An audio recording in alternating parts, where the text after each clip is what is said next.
فرمایا مجالس الذکر یعنی ذکر کی مجلسیں.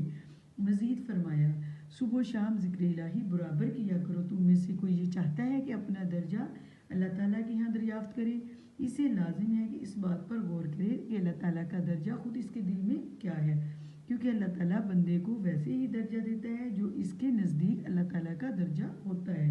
ٹھیک ہے. اس طرح ایک اور حدیث ہے، ابو موسیٰ اشعری رضی اللہ تعالیٰ عنہ سے روایت ہے کہ نبی کریم صلی اللہ علیہ وسلم نے فرمایا جو شخص اللہ تعالیٰ کو یاد کرتا ہے اس کی مثال زندہ جیسی ہے، اور جو شخص ذکر نہیں کرتا اس کی مثال مردہ جیسی ہے. مفسر قرآن میں حضرت ابن عباس رضی اللہ تعالیٰ عنہ فرماتے ہیں جنت کے 8 دروازے اور ان میں سے ایک صرف ذاکرین کے لیے ہے. ٹھیک ہے بچوں. اس کے علاوہ ارشادات نبوی صلی اللہ علیہ وسلم میں مفرد لوگ یعنی اہل تفرید و تخیر بہت آگے بڑھ گئے.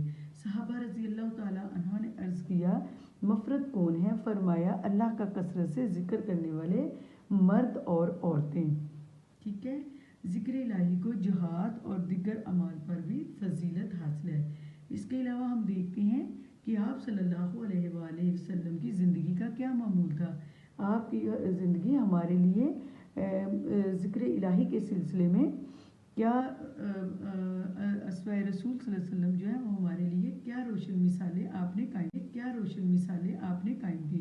آپ صلی اللہ علیہ وآلہ وسلم نے صحابہ رضی اللہ تعالیٰ عنہ کو ذکر الہی کی تلقین کی، اور صحابہ رضی اللہ تعالیٰ عنہ کی زندگیوں میں اس تلقین کا بڑا خوشگوار اثر ہوا. خود نبی پاک صلی اللہ علیہ وسلم کی زندگی سراپا ذکر تھی.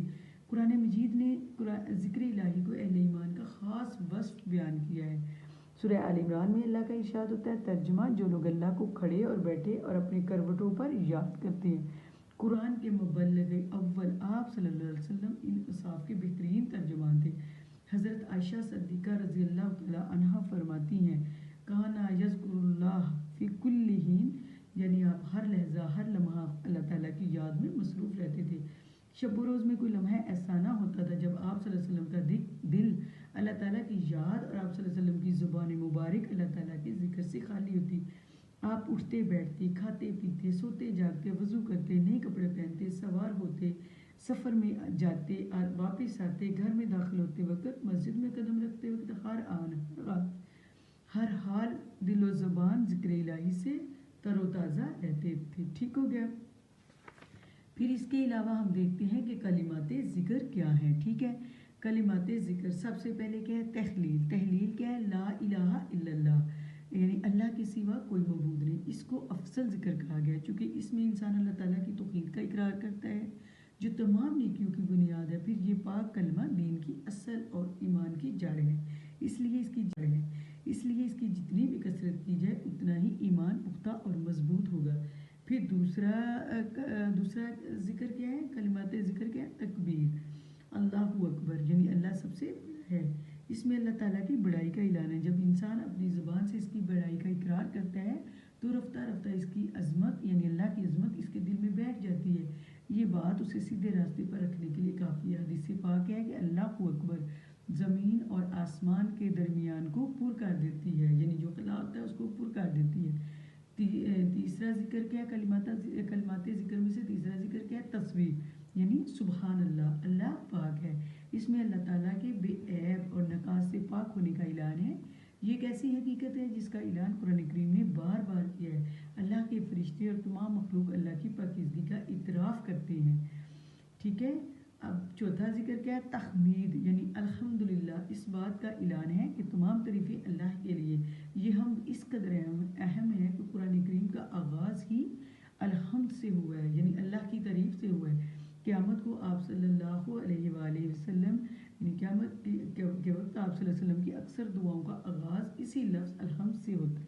اگر یہ حقیقت دل کی گہرائیوں میں اتر جائے تو انسان اپنے آپ کو اللہ کا فرمانبردار بندہ بنا لیتا ہے. اس کا ثواب ایسا ہے گویا تم نے 100 گھوڑے، ماں، سامان، لگام وغیرہ جہاد میں سواری کے لیے دے دی. پھر پانچواں کلمات ذکر کیا ہے؟ استغفار یعنی گناہوں سے بخشش طلب کرنا. تو اس سلسلے میں مشہور استغفار کیا ہے؟ استغفر اللہ الذی لا الہ الا هو الحی القیوم واتوب الیہ.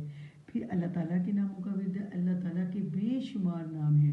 جو اجر و ثواب کا ذریعہ بنتے ہیں، یعنی ان کا ذکر کرنے سے ثواب ملتا ہے۔ اللہ تعالیٰ کی نام صفاتی ہیں، اگر ان کا زبان سے اقرار ہو تو اللہ تعالیٰ کی صفات انسان کے دل پر گہرا اثر ڈالتے ہیں۔ ارشاد باری تعالیٰ ہے اللہ تعالیٰ کے اچھے نام ہیں، اس کو انہی سے پکارو۔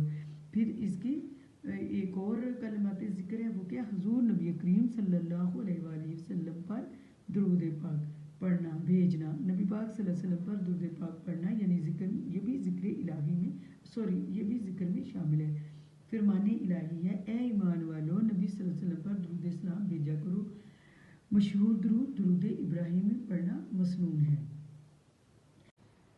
اب ہم ذکر کے فائدوں ثمرات دیکھتے ہیں کہ ذکر کرنے کے کیا فائدے ہیں اور اس سے ہمیں کیا پھل ملتا ہے۔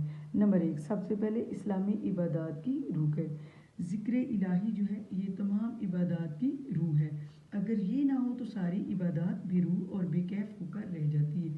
ذکر الہی یعنی اللہ تعالیٰ کا ذکر، اللہ تعالیٰ کے ذکر سے بڑھ کر کوئی عبادت اہم نہیں ہے، یعنی کوئی عبادت اس ذکر سے بڑھ کر نہیں ہے۔ حدیث پاک میں آیا ہے یعنی دعا عبادت کا مغز ہے۔ حضرت ابو سعید رضی اللہ تعالیٰ عنہ سے مروی ہے کہ نبی کریم صلی اللہ علیہ وسلم سے سوال کیا گیا کہ کون سے بندے اللہ کے نزدیک قیامت کے روز افضل ہوں گے؟ فرمایا اللہ تعالیٰ کا کثرت سے ذکر کرنے والے۔ میں نے کہا اے اللہ کے رسول صلی اللہ علیہ وسلم جہاد کے غازی سے بھی؟ فرمایا اگرچہ وہ کفار اور مشرکین میں تلوار چلائے اور وہ ٹوٹ جائے اور خون میں رنگی جائے، ذکر کرنے والے کا درجہ اس سے بھی بلند ہے۔ ٹھیک ہے، اس طرح دوسرا اس کا بڑا فائدہ کیا ہے؟ صدقات کا بدل، یاد الہی خیرات اور صدقات کا بدل ہے۔ ایک مرتبہ ایک نادار صحابی رضی اللہ تعالیٰ عنہ نے حضور صلی اللہ علیہ وسلم سے شکایت کی، اے اللہ کے رسول صلی اللہ علیہ وسلم، اہل دولت اپنی مالی قربانیوں کی بدولت ہم سے سبقت لے گئے ہیں، حالانکہ باقی عبادات میں ہم ان کے برابر ہیں۔ آپ صلی اللہ علیہ وآلہ وسلم نے فرمایا کیا میں تمہیں ایسی بات نہ بتاؤں جس پر عمل پیرا ہو کر تمہیں ان کے برابر اجر و ثواب مل جائے اور تم بعد میں آنے والوں پر سبقت لے جاؤ اور تم سے کوئی افضل نہ رہے؟ صحابہ رضی اللہ تعالیٰ عنہ نے عرض کیا ہاں۔ اس پر آپ صلی اللہ علیہ وسلم نے فرمایا ہر نماز کے بعد 33 بار سبحان اللہ، 33 بار الحمدللہ اور 34 بار اللہ اکبر پڑھ لیا کرو۔ پھر اس کا تیسرا بڑا فائدہ کیا ہے کہ اسے اطمینان قلب حاصل ہوتا ہے۔ قرآن پاک کی سورۃ الرعد میں اللہ تعالیٰ کا ارشاد ہے الا بذکر اللہ تطمئن القلوب، یاد رکھو اللہ کی یاد ہی سے دل اطمینان پاتے ہیں۔ ذکر سے دل کی صفائی ہوتی ہے جبکہ گناہوں سے دل زنگ آلود ہو جاتے ہیں۔ چنانچہ حضور صلی اللہ علیہ وسلم کا ارشاد گرامی ہر چیز کے لیے کوئی صفائی کرنے والا اور میل کچیل دور کرنے والی چیز ہوتی ہے، اس طرح دلوں کی صفائی کرنے والی چیز اللہ کا ذکر ہے، یعنی ذکر الہی ہے۔ نیز فرمایا اللہ کا ذکر دلوں کو شفا دیتا ہے، پھر عذاب قبر سے نجات ملتی ہے۔ اس سلسلے میں معاذ بن جبل رضی اللہ تعالیٰ عنہ سے روایت ہے کہ اللہ تعالیٰ کے ذکر سے بڑھ کر کسی آدمی کا کوئی عمل عذاب قبر سے نجات دلانے والا نہیں۔ پھر جنت کا حصول ہے۔ عبداللہ بن عباس رضی اللہ تعالیٰ عنہ فرماتے ہیں کہ جنت کے 8 دروازے ہیں اور ان میں سے ایک صرف ذاکرین کے لیے یعنی ذکر کرنے والوں کے لیے ہے۔ اور پھر اس کا ایک اور بڑا فائدہ ہے وہ کیا؟ قبول دعا۔ حضور صلی اللہ علیہ وسلم کا قول ہے کہ 3 اشخاص کی دعا رد نہیں ہوتی اور ضرور قبول ہوتی ہے، ایک کثرت سے اللہ کا ذکر کرنے والا اور دوسرا مظلوم اور تیسرا حاکم عادل۔ پھر اس کا ایک اور بڑا فائدہ ہے اس سے دل کی صفائی ہوتی ہے، گناہوں کی بخشش ہوتی ہے، اللہ تعالیٰ کا قرب حاصل ہوتا ہے، اس سے خوشحالی آتی ہے، یہ ذکر الہی کا کامیابی کی ضمانت ہے۔ قرآن پاک کی سورہ الانفال میں اللہ تعالیٰ کا ارشاد ہوتا ہے وَاذْكُرُوا اللَّهَ كَثِيرًا لَعَلَّكُمْ۔ پھر اس کا سب سے بڑا فائدہ کیا ہے؟ خشوع و خضوع۔ ذکر کرنے سے آدمی میں خشوع و خضوع اور عاجزی اور خوف الہی پیدا ہوتا ہے۔ قرآن مجید کی سورہ الانفال میں ہے ترجمہ در حقیقت مومن وہ لوگ ہیں جب اللہ کا ذکر کیا جائے تو ان کے دل ڈر جاتے ہیں۔ بس ذکر الہی اپنے وسیع معنی کے لحاظ سے دعا، نماز، تلاوت قرآن وغیرہ سب اس ذکر میں شامل ہے اور یہ سب اس کی مختلف شکلیں، لیکن اصطلاح میں اللہ تعالیٰ کی تقدیس اور تسبیح، توحید، تحمید، اس کی عظمت و جلالت، اس کی صفات کمال کے بیان اور دخان کو ذکر الہی کہا جاتا ہے۔ اس کا بہترین اور مکمل ترین نمونہ نبی کریم صلی اللہ علیہ وسلم کی ذات گرامی، جنہوں نے انسانیت کو عملاً بتایا کہ ذکر الہی ہی وہ راستہ اور وہ دروازہ ہے جو حق تعالیٰ اور اس کے بندے کے درمیان کھلا ہوا ہے اور اس سے بندہ بارگاہ عالیہ تک پہنچ سکتا ہے۔ آخر میں دعا ہے کہ اللہ تعالی ہم سب کو توفیق دے کہ ذکر الہی سے ہمارے قلوب، ہمارے دل معمور ہو اور ہماری زبانیں تر رہیں اور اس کے برکات و ثمرات ہمیں نصیب ہو، آمین یا رب العالمین۔ السلام علیکم بچوں، اللہ حافظ۔